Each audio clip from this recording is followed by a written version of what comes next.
मौला अबुल फजल अब्बास, क्या गिरिए के लिए इतना काफी न होगा कि कब्र अब्बास से हम लोग नजदीक आकर बैठ गए। किस तरह से हमारे दिल ने गवारा किया कि हम अब्बास के पास आकर बैठे। कहते जिस वक्त जनाब ज़ैनब सलामुल्लाह अलैहा जब शाम से रहा होकर सरज़मीन करबला पे आई है, यही फरमाती है मेरे लाल सज्जाद तेरे भैया की कब्र पे नहीं जाऊंगी,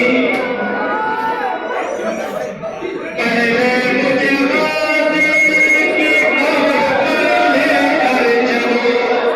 जिसका नाम है मौला अब्बास की कब्र का सबसे नजदीक तरीन हिस्सा और जगह मजलिस करना और है, यहाँ पहुंच जाना ही वही हमारे लिए बहुत है।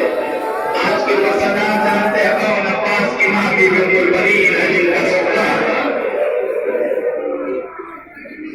वही माँ जिसने कहा था अब्बास मैं तेरे दूध को हराम न करूंगी कि तेरे होते हुए ज़ैनब की रजा छीन गई।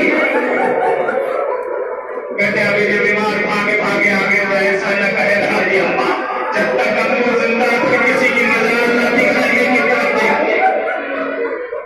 कहते बीबी ज़ैनब फरमाती है ये मेरे लाल सज्जाद, मैं पहले अपने भैया हुसैन की कब्र पर नहीं जाऊंगी, पहले मुझे उस गाजी की कब्र पर लेकर चलो जो मुझे मदीने से आप यहाँ तक लेके आया। कहते सज्जाद ने तो फिक्रे दिल मसाइल के चंद जुमले हैं, आका हुसैन अपने भैया के हिस्सा लेने के लिए जगह पर मौजूद होंगे। इमाम सज्जाद ने बीबी ज़ैनब के हाथ को पकड़ा, कहते दोनों की कमर झुकी हुई थी। बीबी ज़ैनब की भी कमर मुसीबत से झुक चुकी थी। इमाम सज्जाद की जवानी में कमर उठ के हाथ को पकड़े हुए कहते एक जगह पे लाकर रोक दिया। यही मुकाम है अंदर जाकर सामने लाकर रोक दिया। बीबी ज़ैनब ने आखिर बीमार